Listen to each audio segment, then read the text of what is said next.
അല്ലാഹുവിന്റെ പ്രവാചകൻ പറയുന്നു, ജനങ്ങൾ ഓടിച്ചെന്നിട്ട് ചോദിക്കുകയാ, ബി അയ്യുൽ അമാലി അലാ ഹാദിഹി ദറജാത്ത്, എങ്ങനെയാ നിനക്ക് ഈ പ്രതിഫലം കിട്ടിയത്?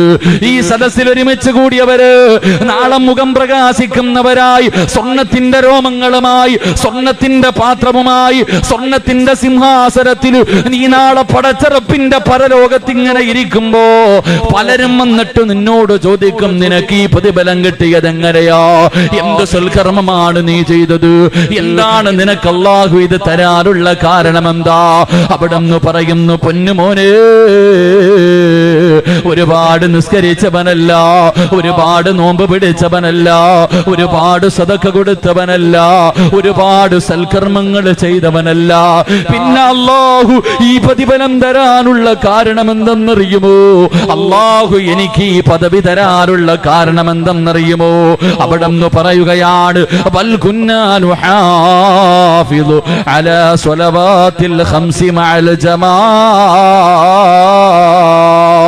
അവിടെ നിന്ന് പറയുകയാ, അല്ലാഹു എനിക്ക് ഈ പദവി തരാനുള്ള കാരണം എന്തെന്നറിയുമോ?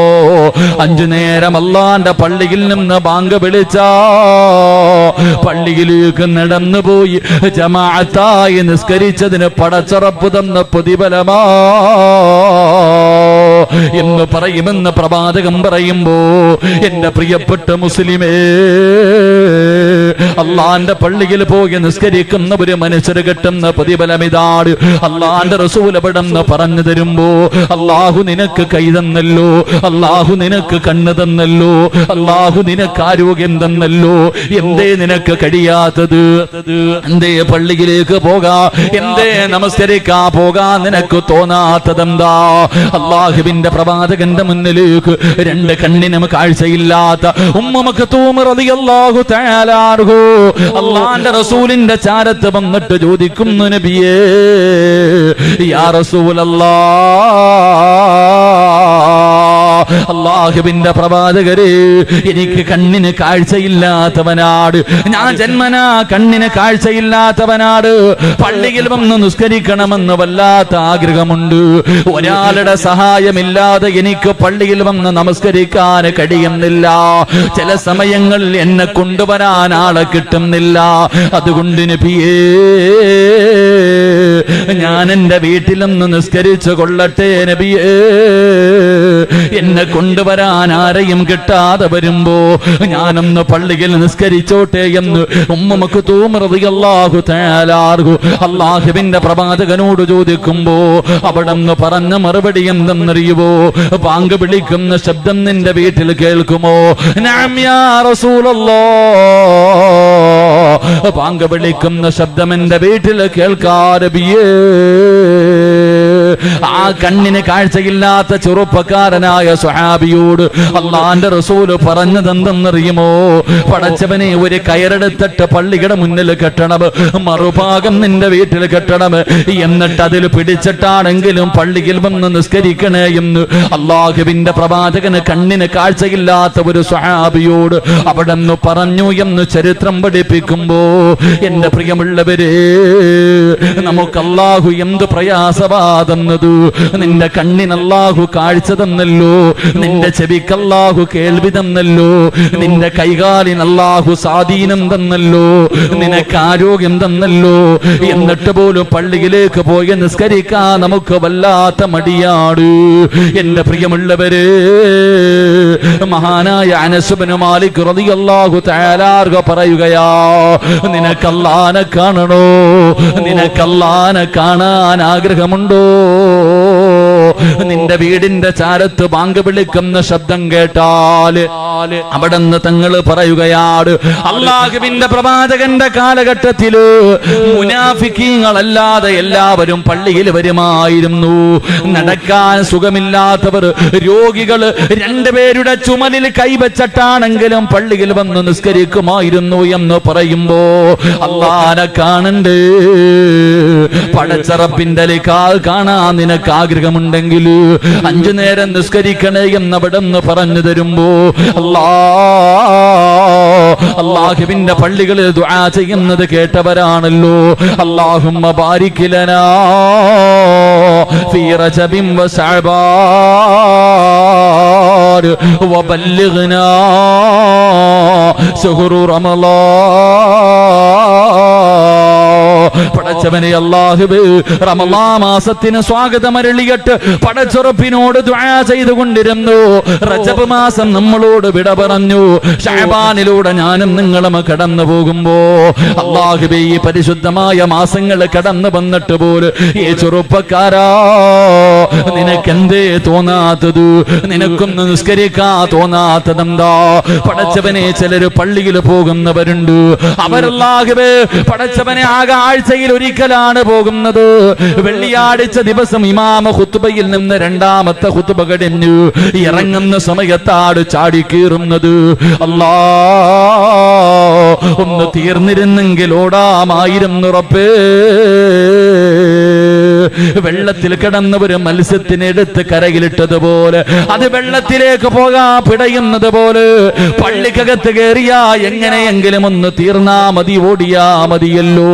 ചിലർക്ക് നമസ്കാരം കളിയാണ്, ചിലർക്ക് നമസ്കാരം തമാശയാണ്. പടച്ചവനെ, അതിലൂടെ നരകത്തിൽ പോകുന്ന ഒരു വിഭാഗമുണ്ട്.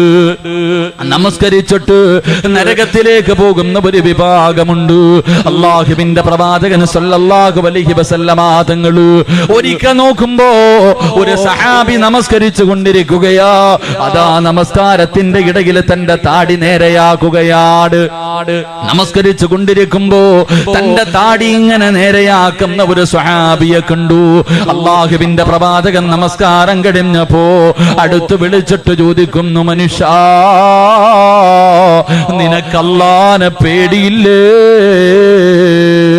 നിനക്ക് പടച്ചറപ്പിനെ പേടിയില്ലാതെ പോയല്ലോ, അതുകൊണ്ടാണ് നീ നമസ്കാരത്തിൽ ഇങ്ങനെ താടി നേരെയാക്കുന്നത്.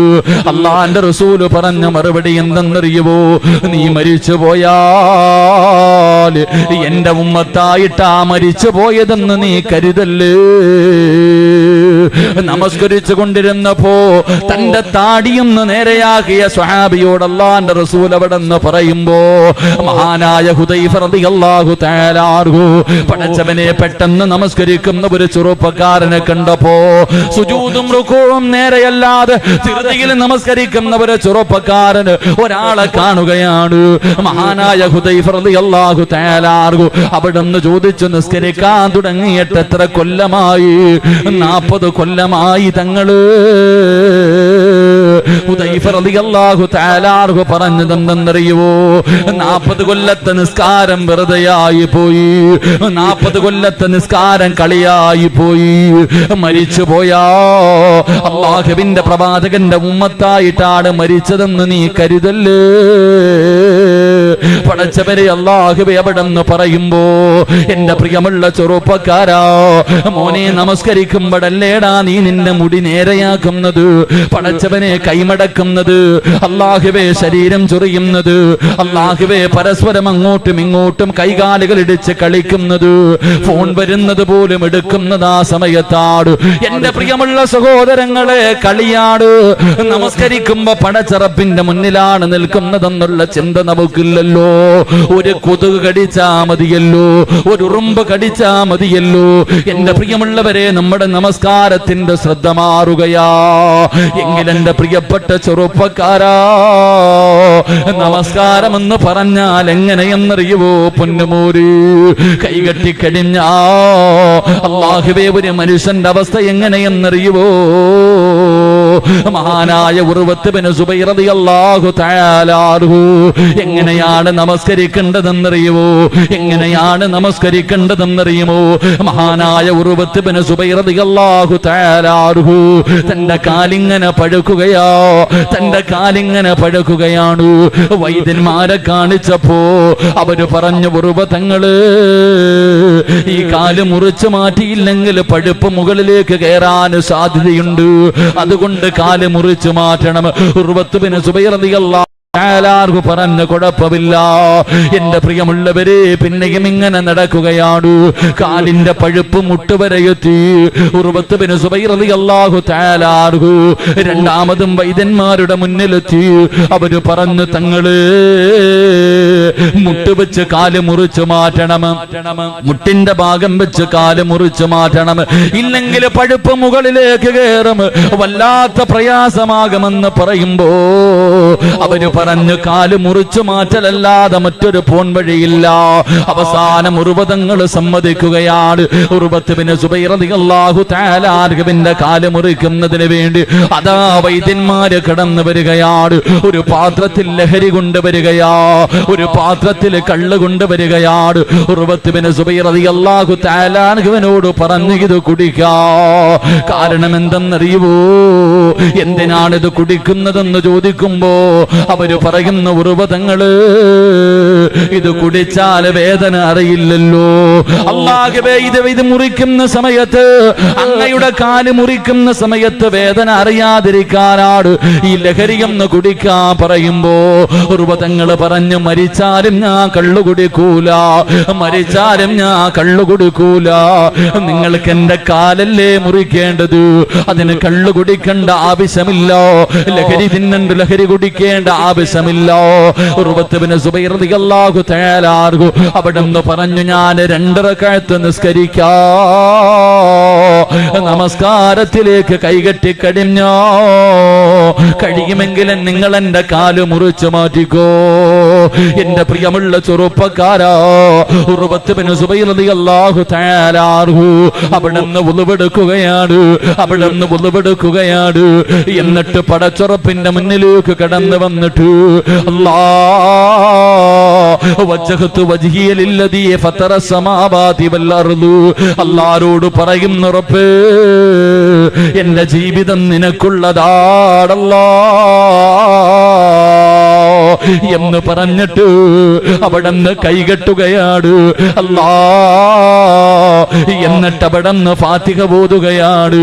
അതാ ഫാത്തിഹ കഴിഞ്ഞു, സൂറത്ത് ഓതാ തുടങ്ങുമ്പോ വൈദ്യന്മാര് കടന്നു വന്നിട്ട് ഉർവതങ്ങളുടെ കാല് മുറിക്കുകയാ.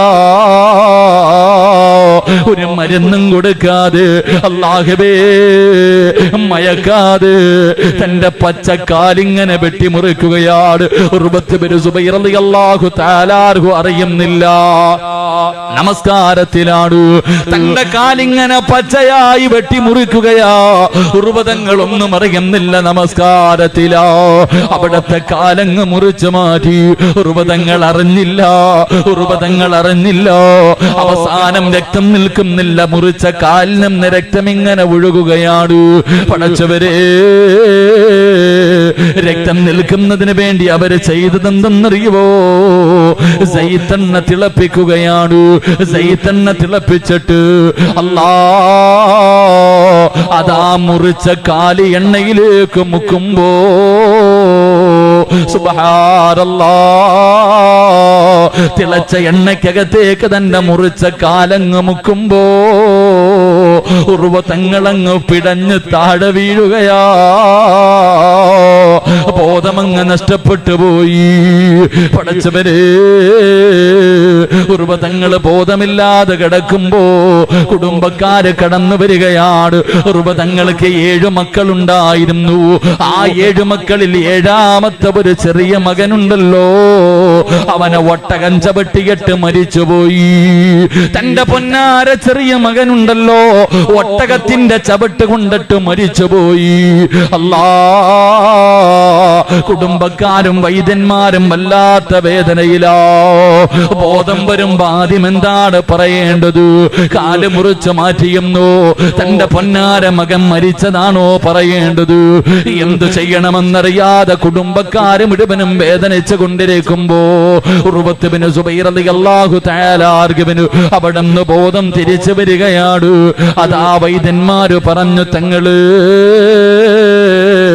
അങ്ങയുടെ കാല് മുറിച്ചു മാറ്റി തങ്ങള് ഉർവത്ത് ബിൻ സുബൈർ റളിയല്ലാഹു തആല അൻഹു അവിടുന്ന് പറഞ്ഞു അൽഹംദുലില്ലാഹ് ഇന്നാ ലില്ലാഹി വ ഇന്നാ ഇലൈഹി റാജിഊൻ. അങ്ങ് നമസ്കരിച്ചു കൊണ്ടിരുന്ന സമയത്ത് അങ്ങയുടെ കാല് മുറിച്ച് മാറ്റിയെന്ന് പറയുമ്പോ ഉർവ തങ്ങൾ അൽഹംദുലില്ലാഹ് പറയുകയാ. രണ്ടാമതായി പറഞ്ഞു തങ്ങള് അങ്ങയുടെ ഏറ്റവും ഇളയ മകനുണ്ടല്ലോ, ഒട്ടകത്തിന്റെ ചവിട്ട് കൊണ്ട് മരിച്ചുപോയി തങ്ങള്. തന്റെ പൊന്നാര മകൻ മരിച്ചെന്ന് പറയുമ്പോഴും അൽഹംദുലില്ലാഹ് ഇന്നാ ലില്ലാഹി വ ഇന്നാ ഇലൈഹി റാജിഊൻ. ജനങ്ങൾ മുഴുവനും അത്ഭുതത്തോടെ നിൽക്കുകയാണ്. എന്തൊരു മനുഷ്യനാ പടച്ചവര്. കാല് മുറിച്ചു മാറ്റിയപ്പോ തന്റെ പൊന്നാര മകൻ മരിച്ചെന്ന് പറഞ്ഞപ്പോഴും അൽഹംദുലില്ലാഹ് പറയുകയാണല്ലോ. ജനങ്ങൾ ചോദിച്ച ഉർവ തങ്ങള് എന്തിനാണ് അൽഹംദുലില്ലാഹ് പറഞ്ഞത്? പറഞ്ഞ മറുപടി എന്തെന്നറിയോ? അല്ലാഹു രണ്ട് കൈയും രണ്ട് കാലും എനിക്ക് തന്നു, ഒന്നല്ലേ അല്ലാഹു തിരിച്ചെടുത്തുള്ളൂ. അല്ലാഹു എനിക്ക് ഒരു കാല് ബാക്കി തന്നല്ലോ, അതുകൊണ്ട് അൽഹംദുലില്ലാഹ്. രണ്ടാമത് പറഞ്ഞത് എന്തിനെന്നറിയോ? 7 മക്കളെ തന്നിട്ട് അല്ലാഹു ഒരെണ്ണത്തിനെയല്ലേ തിരിച്ചെടുത്തുള്ളൂ, 6 എനിക്ക് തന്നല്ലോ, അതുകൊണ്ട് അൽഹംദുലില്ലാഹ്. ഉർവ തങ്ങൾ അവിടെന്ന് പറയുകയാ. ജനങ്ങൾ മുഴുവനും അത്ഭുതത്തോടെ നിൽക്കുമ്പോ ഉർവ തങ്ങളിരുന്ന് കരയുകയാണ്.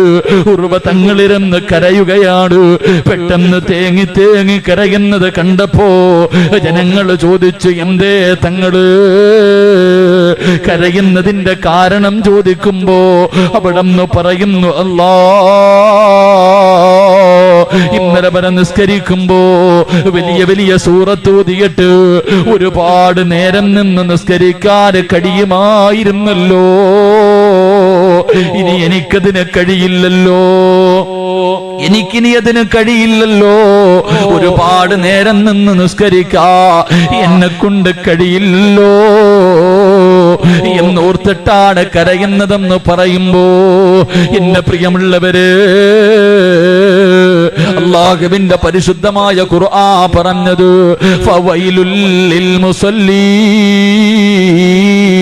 അല്ലദീന ഹും അൻ സ്വലാത്തിഹിം സാഹൂൻ. അല്ലാഹുവിന്റെ വിശുദ്ധമായ ഖുർആൻ പറഞ്ഞത്, എന്റെ പ്രിയമുള്ളവരെ, ഫവൈലുൽ ലിൽ മുസല്ലീൻ, നമസ്കരിക്കുന്നവർക്കാണ് വൈലെന്ന നരകം. എങ്ങനെ നിസ്കരിക്കുന്നത് നമുക്കെന്നറിയുവോ?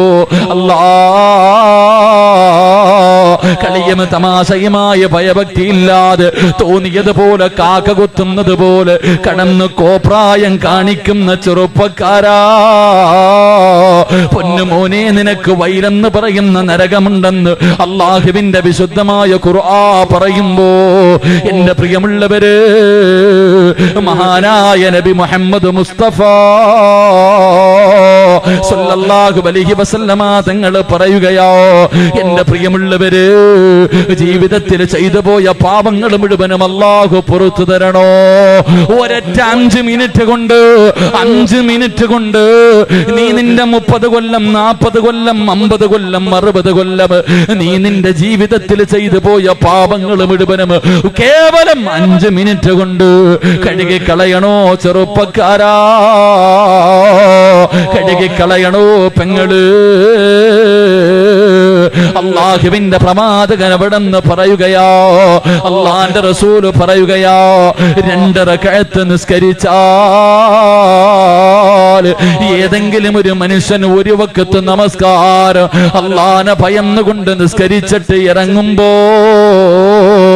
അവന്റെ പാപങ്ങൾ മുഴുവനും പുറത്ത് അവന്റെ ഉമ്മ പ്രസവിച്ചതുപോലെ ഒരു പാപവും ചെയ്യാത്തവനെ പോലെ പള്ളിയുടെ പായിൽ നിന്ന് ഇറങ്ങുമെന്ന് നബി മുഹമ്മദ് മുസ്തഫ സല്ലല്ലാഹു അലൈഹി വസല്ലം അള്ളാന്റെ റസൂല് പറയാ, നമസ്കരിക്കേണ്ട രീതിയിൽ ഒരു മനുഷ്യൻ 2 റക്അത്ത് നിസ്കരിച്ചാൽ മതി, കൂടുതലൊന്നും വേണ്ട. ഒരു വഖത്ത് നിസ്കാരം ആരെങ്കിലും ഭയഭക്തിയോടുകൂടി നിസ്കരിച്ചിട്ട് പിരിയുമ്പോ അവന്റെ ജീവിതത്തിൽ ചെയ്തു പോയ എല്ലാ പാപങ്ങളും അള്ളാഹു പുറത്തു കൊടുക്കുമെന്ന് നബി മുഹമ്മദ് മുസ്തഫ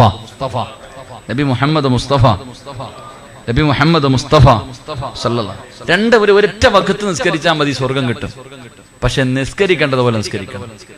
എന്റെ പ്രിയപ്പെട്ടവരെ, ഒരുപാടൊന്നും നിസ്കരിക്കണ്ട, ഒരു വഖത്ത് നിസ്കരിച്ചാൽ മതി. നിസ്കരിക്കേണ്ട രീതിയിലാണ് നിസ്കരിക്കുന്നതെങ്കിൽ നിന്റെ ജീവിതത്തിൽ ചെയ്ത പാപം മുഴുവനും പുറത്ത് നീ പള്ളിയിൽ നിന്ന് ഇറങ്ങുമ്പോ ഒരു പാപവും ചെയ്യാത്തവനെ പോലെ ഇറങ്ങിപ്പോകുമെന്ന് നബി മുഹമ്മദ് മുസ്തഫ സല്ലല്ലാഹു അലൈഹി വസല്ലം. അല്ലാഹു അങ്ങനെ നിസ്കരിക്കാൻ ഭാഗ്യം തരുമാറാകട്ടെ. അല്ലാഹു അങ്ങനെ നിസ്കരിക്കാൻ ഭാഗ്യം തരുമാറാകട്ടെ. നമ്മുടെ ഇന്നത്തെ നിസ്കാരം കൊണ്ട് നമുക്ക് സ്വർഗമൊന്നും കിട്ടൂല, നമുക്ക് നരകത്തിൽ സീറ്റ് ഉറപ്പിക്കാം. അങ്ങനെ നമ്മുടെ നിസ്കാരം അള്ളാഹു നമുക്ക് ഭാഗ്യം നൽകി അനുഗ്രഹിക്കുമാറാകട്ടെ. എന്റെ പ്രിയപ്പെട്ടവരെ, അങ്ങനെ നിസ്കരിക്കണമെങ്കിൽ എങ്ങനെ നിസ്കരിക്കണം? ഒരൊറ്റ വഖത്ത് നിസ്കരിക്കുമ്പോ തന്നെ അവന് സ്വർഗത്തിൽ സീറ്റ് ഉറപ്പിക്കണമെങ്കിൽ ചുമ്മാ നിസ്കരിച്ചാൽ പോരാ. നിസ്കരിക്കുന്നതിന് ചില രീതികളുണ്ട്. അള്ളാഹു പഠിക്കാൻ ഭാഗ്യം തരുമാറാകട്ടെ. എങ്ങനെ നിസ്കരിക്കണം? എന്റെ പ്രിയമുള്ള സഹോദരങ്ങളെ, മഹാനായ അലി ഇബ്നു ഹസൻ റളിയല്ലാഹു തആല അൻഹു അവിടെന്ന് പറഞ്ഞു തരുന്നു എങ്ങനെയാണ് സ്വർഗത്തിലേക്ക് പോകാറ്. ഒരൊറ്റ വഖത്ത് കൊണ്ട് സ്വർഗത്തിൽ പോകാനുള്ള വഴി എന്തെന്നറിയുമോ? മഹാനായ അലി ഇബ്നു ഹസൻ റളിയല്ലാഹു തആല അൻഹു ഉളുവെടുക്കുന്ന സമയത്ത് അല്ലാഹുവേ കരഞ്ഞ് തന്റെ നിറമങ്ങ് മാറുമായിരുന്നു. ഉളുവെടുക്കുന്ന സമയത്ത് എന്റെ പ്രിയപ്പെട്ട ചെറുപ്പക്കാരാ, എന്റെ പ്രിയപ്പെട്ട പെങ്ങള്, ഉസ്താദേ 30 കൊല്ലം കൊണ്ട് നിസ്കരിക്കുന്നുണ്ട്, 40 50 60 പറഞ്ഞിട്ട് കാര്യമില്ല. എന്റെ പ്രിയമുള്ളവരെ, മഹാനായ അലി ഇബ്നു ഹസൻ റളിയല്ലാഹു തആല അൻഹു അവിടുന്ന് ഉളുവെടുക്കുന്ന സമയത്ത് തന്റെ നിറമങ്ങ് മാറുകയാ. കരഞ്ഞ് തന്റെ നിറമങ്ങ് മാറുകയാണ്. ജനങ്ങൾ ചോദിച്ചു, തങ്ങളെ എന്താണങ്ങ് കരയുന്നത്? അങ്ങയുടെ നിറം മാറുന്നതിന്റെ കാരണം ചോദിക്കുമ്പോ അലി ഇബ്നു ഹസൻ റളിയല്ലാഹു തആല അൻഹു അവിടുന്ന് പറയുകയാ, ഞാൻ ഉളുവെടുക്കുന്നത് എന്തിനു വേണ്ടി എന്നറിയുവോ? ഞാൻ ഉളുവെടുക്കുന്നത് എന്തിനു വേണ്ടിയാണെന്നറിയുവോ? അല്ലാഹനെ കാണാനാ. ഞാൻ ഉളുവെടുക്കുന്നത് പടച്ചറപ്പിനെ കാണാൻ പോവുകയാ. എന്നെ പടച്ചറപ്പുണ്ടല്ലോ, എനിക്കെല്ലാ വാരിക്കൂരി തന്ന ഈ പ്രപഞ്ചം മുഴുവനും അടക്കി ഭരിക്കുന്ന രാജാതിരാജനായ മലിക്കുൽ ജബ്ബാറായ അല്ലാഹുവിനെ കാണാനാണ് ഞാൻ ഉളുവെടുക്കുന്നത്. എങ്ങനെ കരയാതിരിക്കും? എങ്ങനെ ഞാൻ കരയാതിരിക്കും? എങ്ങനെ ഞാൻ പേടിക്കാതിരിക്കും? എങ്ങനെ എന്റെ നിറം മാറാതിരിക്കും? എന്റെ പ്രിയമുള്ളവരെ, ഇന്ന് വരെ എനിക്കും നിങ്ങൾക്കും തോന്നിയിട്ടുണ്ടോ? 40 50 കൊല്ലമായ വാപ്പോ, നീ നിന്റെ ഓർമ്മ വെച്ച കാലം മുതൽ ഉളുവെടുക്കുന്നുണ്ടല്ലോ. ജീവിതത്തിൽ ഒരിക്കലെങ്കിലും ഉളുവെടുക്കുമ്പോ നിന്റെ മനസ്സിൽ തോന്നിയിട്ടുണ്ടോ, ഞാൻ ഉളുവെടുക്കുന്നത് അല്ലാഹനെ കാണാനാ, ഞാൻ അല്ലാഹനെ കാണാനാണ് ഉളുവെടുക്കുന്നത്. ആ ഉളുവെടുക്കുന്ന സമയത്ത് നേരെ ചൊവ്വേ നിനക്കൊന്ന് ഉളുവെടുക്കാൻ കഴിഞ്ഞിട്ടുണ്ടോ? അതുകൊണ്ട് ചെറുപ്പക്കാരാ, ഉളുവെടുക്കുന്ന സമയത്ത് കരയണേ മോരെ. കരഞ്ഞുകൊണ്ട് വേണം നീ ഉളുവെടുക്കാ. കാരണം നീ അല്ലാഹനെ കാണാനാണ് ഉളുവെടുക്കുന്നത്, അല്ലാഹന്റെ മുന്നിലേക്ക് പോകാനാണ് ഉളുവെടുക്കുന്നത്. അലി ഇബ്നു ഹസൻ റളിയല്ലാഹു തആല അൻഹു പറയുകയാ, അങ്ങനെ കരഞ്ഞുകൊണ്ട് പേടിച്ച് വിറച്ചുകൊണ്ട് ഉളുവെടുത്തു. എന്നിട്ട് നിസ്കരിക്കുന്നതിന് വേണ്ടി പള്ളിക്കകത്തേക്ക് കടക്കുകയാ. അല്ലാഹന്റെ ഭവനത്തിന്റെ അകത്ത് കയറി പടച്ചവനെ മുഅദ്ദിന് ഇഖാമത്ത് കൊടുക്കുന്നത് വരെ നീ ഇരിക്കണമല്ലോ. എങ്ങനെ ഇരിക്കണമെന്നറിയുവോ? പള്ളിക്കകത്തിരിക്കേണ്ടത് എങ്ങനെയെന്നറിയുവോ? നമുക്കതറിയില്ലല്ലോ. നമുക്ക് പള്ളികളുടെ വിലയറിയില്ലല്ലോ. അല്ലാ, പള്ളിക്കകത്തിരുന്ന് രാഷ്ട്രീയം പറയുന്നവരുണ്ട്, തമാശ പറയുന്നവരുണ്ട്, പച്ചയിറച്ചി തിന്നുന്നവരുണ്ട്, ഇമാമിന്റെ കുറ്റം പറയുന്നവരുണ്ട്, നാട്ടുകാരുടെ പോരായ്മ പോരായ്മകൾ പറയുന്നവരുണ്ട്. എങ്കിൽ എന്റെ പ്രിയമുള്ളവര്, അല്ലാഹുവിന്റെ പ്രവാചകൻ അവിടെന്ന് പറഞ്ഞു, 6 സ്ഥലങ്ങളിൽ സംസാരിക്കല്ലേ. 6 സമയങ്ങളിൽ 6 സ്ഥലങ്ങളിൽ അല്ലാഹുവേ അവിടെന്ന് പറയുകയാണ്, 6 സമയങ്ങളിൽ നീ ദുനിയാവിന്റെ കാര്യം പറയാ പാടില്ല. പറഞ്ഞാ 30 കൊല്ലത്തെ അമല് നഷ്ടപ്പെട്ടു പോയി വാപ്പാ. 30 കൊല്ലം നിസ്കരിച്ചത്, ഖുർആൻ ഓതിയത്, സദഖ കൊടുത്തത്, സ്വലാത്ത് പറഞ്ഞത്, സൽക്കർമ്മങ്ങൾ ചെയ്തത്, 30 കൊല്ലം നീ കഷ്ടപ്പെട്ടത് മുഴുവനും വെറുതെയായി പോവുകയാണ്. അല്ലാഹുവിന്റെ പ്രവാചകർ അവിടെന്ന് പറയുന്ന ഒരു സ്ഥലമേതെന്നറിയുവോ? അള്ളാന്റെ പള്ളിക്കകത്തിരുന്ന് സംസാരിക്കല്ലേ. നിനക്ക് നിന്റെ കൂട്ടുകാരനോട് വിശേഷം തിരക്കാനുള്ള സ്ഥലമല്ല, കുടുംബക്കാരൻ ചോദിക്കാനുള്ള സ്ഥലമല്ല, രാഷ്ട്രീയം പറയാനുള്ള സ്ഥലമല്ല. അള്ളാന്റെ പള്ളിക്കകത്തിരുന്നിട്ട് ദുനിയാവിന്റെ കാര്യം ഒരു മനുഷ്യന് ഒറ്റ പ്രാവശ്യം സംസാരിച്ചോ അവന്റെ 30 കൊല്ലത്തെ അമല് നഷ്ടപ്പെടുമെന്ന് മഹാനായ സയ്യിദുനാ അലി ഇബ്നു അബീ ത്വാലിബ് റളിയല്ലാഹു തആല അൻഹു പറയുകയോ, അതുകൊണ്ട് ഒറ്റ വഖത്ത് കൊണ്ട് നിനക്ക് സ്വർഗ്ഗത്തിൽ പോകണമെങ്കിൽ 2 അള്ളാന്റെ പള്ളിക്കകത്ത് കയറിയിട്ട് ഇഖാമത്ത് കൊടുക്കുന്നത് വരെ ഇരിക്കുമല്ലോ. ആയിരിക്കുന്ന സമയത്ത് നിനക്ക് ചിന്ത വരേണ്ടത് എന്തെന്നറിയുവോ? 6 അടി മണ്ണാണ് വാപ്പാ. നിനക്ക് കബറാണ് ഓർമ്മ വരേണ്ടത്. ആ പള്ളിയുടെ പരിസരത്ത് കിടക്കുന്ന കബറാളികളുണ്ടല്ലോ, നിനക്കും എവിടെയോ ഒരു സ്ഥലമുണ്ട്. ആ പള്ളിക്കാട്ടിൽ എവിടെയോ നിനക്കൊരു സ്ഥലമുണ്ട്. അതുകൊണ്ട് അല്ലാഹുവേ, നിസ്കാരപ്പായിലിരിക്കുന്ന സമയത്ത് പെണ്ണ് നിനക്ക് ഓർമ്മ വരേണ്ടത് 6 അടി മണ്ണാ. അല്ലാഹുവിന്റെ റസൂല് പറയുന്നു, ഖബറിന്റെ ചിന്തയാ മരണത്തിന് ശേഷമുള്ള ജീവിതമാ. എന്റെ പ്രിയമുള്ളവരെ, മൂന്നാമതായി അല്ലാഹുവേ ഇഖാമത്ത് കൊടുത്തു. മരണചിന്തയോടുകൂടി ഇരിക്കുകയാണ്. ഇഖാമത്ത് കൊടുത്തു. നമസ്കരിക്കുന്നതിന് വേണ്ടി എഴുന്നേറ്റ് നിൽക്കുമ്പോ നീ ചിന്തിക്കേണ്ടത് എന്തെന്നറിയോ? അല്ലാ, ഇതെന്റെ അവസാന നിസ്കാരമാണ് റബ്ബേ. ഇതെന്റെ ജീവിതത്തിൽ അവസാനത്തെ നിസ്കാരമോ. ഇനി ഒരിക്കലും എനിക്കതിന് കഴിയില്ല. ഈ നമസ്കാരത്തിന്റെ സലാം വീട്ടിയാ ഞാൻ മരിക്കുകയാണ് റബ്ബേ. അസ്റായീൽ എന്നെ കൊണ്ടുപോകുമല്ലാ. ഇനി എനിക്ക് നിസ്കരിക്കാൻ കഴിയില്ല. എനിക്ക് വേണ്ടി നാട്ടുകാരെ മയ്യത്ത് നമസ്കരിക്കുകയാണ്. ഇതെന്റെ ജീവിതത്തിൽ അവസാനത്തെ നിസ്കാരമാണല്ലോ എന്നോർത്തുകൊണ്ട് അല്ലാഹുവേ നമസ്കരിക്കാൻ വേണ്ടി നിയ്യത്ത് ചെയ്യുകയാണ്. റബ്ബേ, അവസാനത്തെ കാര്യം എന്തെന്നറിയുവോ? മോനെ, കൈകെട്ടികെട്ട് നീ നിസ്കരിക്കുമ്പോ നീ ചിന്തിക്കേണ്ടതല്ലാ, ഞാൻ എവിടെയാണ് നിൽക്കുന്നതെന്നറിയോ? ഞാൻ എവിടെയാണ് നിൽക്കുന്നത്? എന്നെ പടച്ച റബ്ബിന്റെ മുന്നിലാ. എന്നെ പടച്ച റബ്ബ് ഒരു മറയുമില്ലാതെ എന്റെ കണ്ണിന്റെ മുന്നിൽ നിൽക്കുന്നല്ലോ അല്ലാ.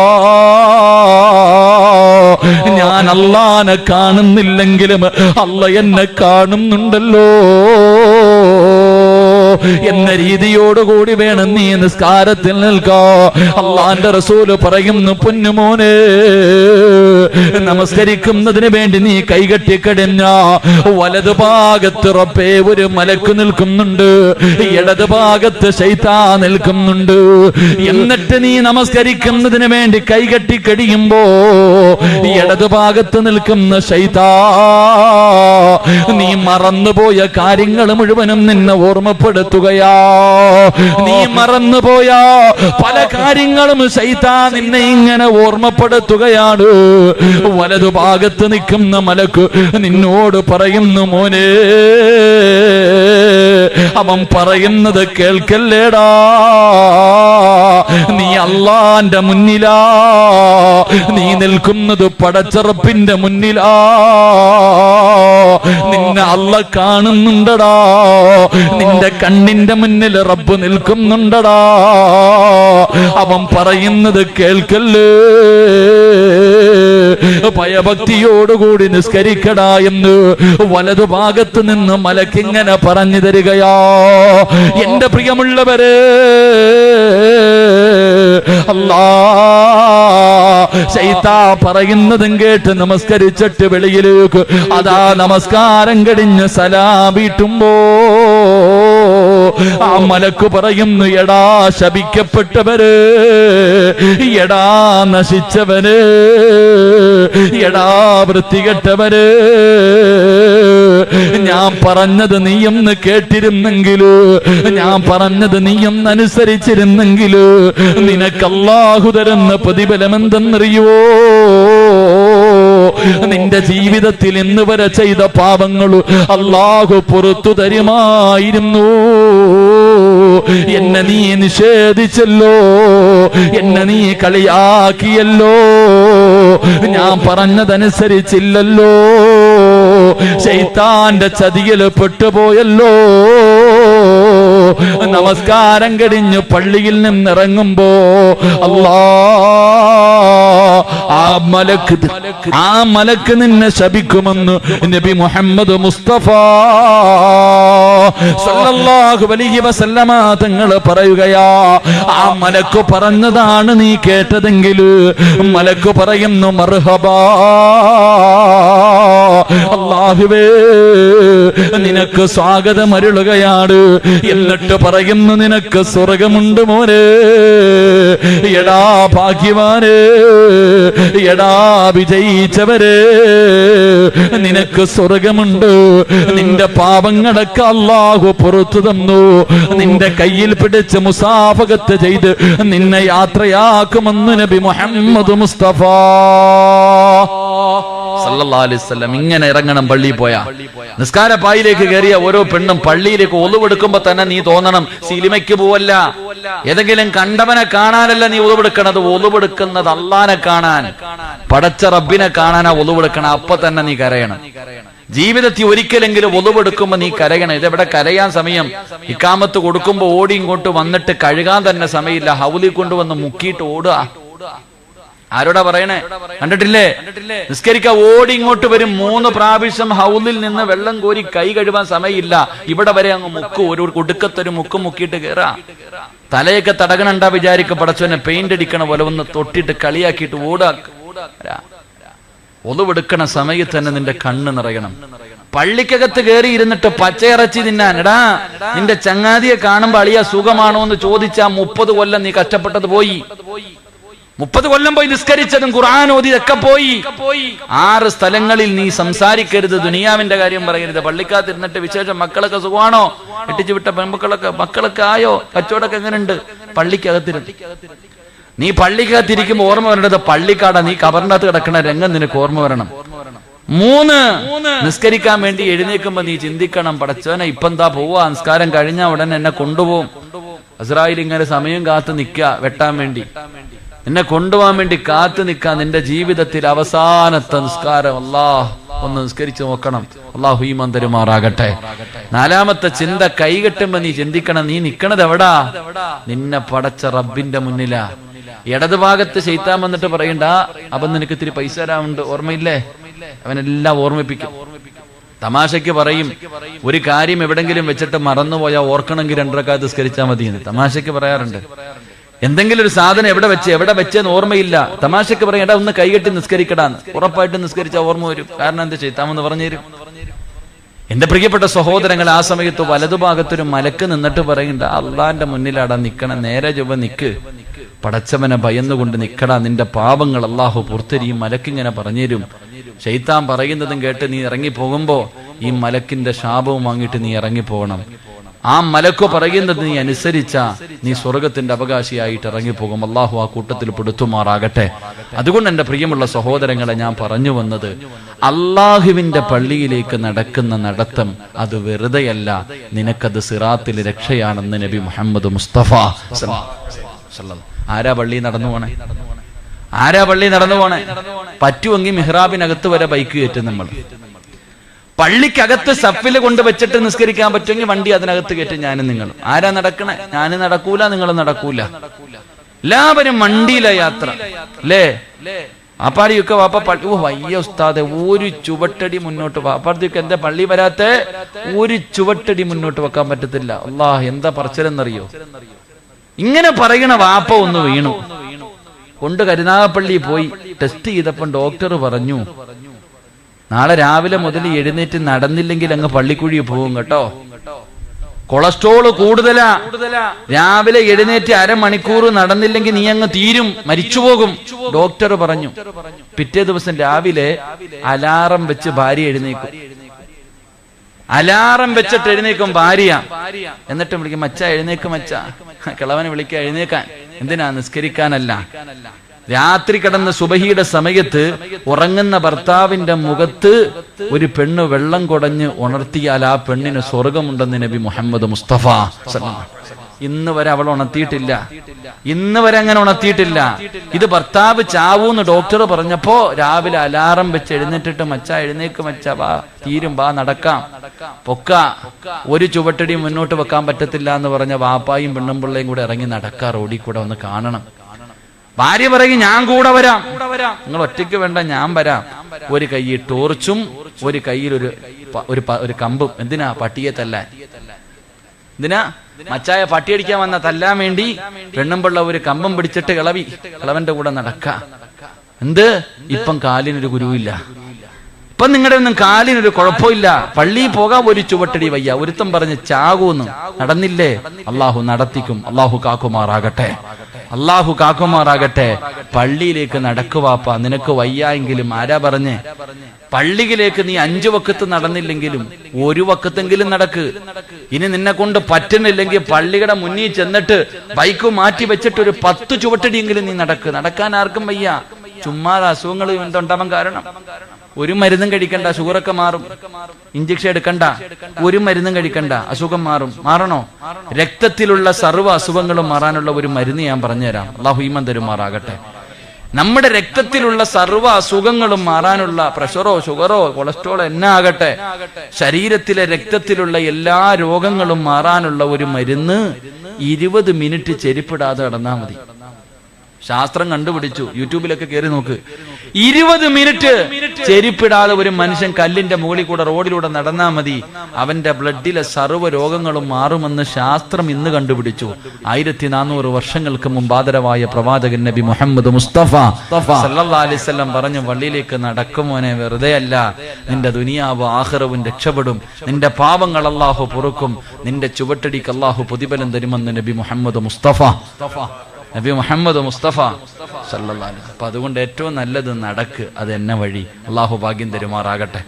അള്ളാഹു ഭാഗ്യം തരുമാറാകട്ടെ. കേട്ടിട്ട് കളയുന്നതിനേക്കാളും നല്ലത് ജീവിതത്തിൽ ചെയ്യല.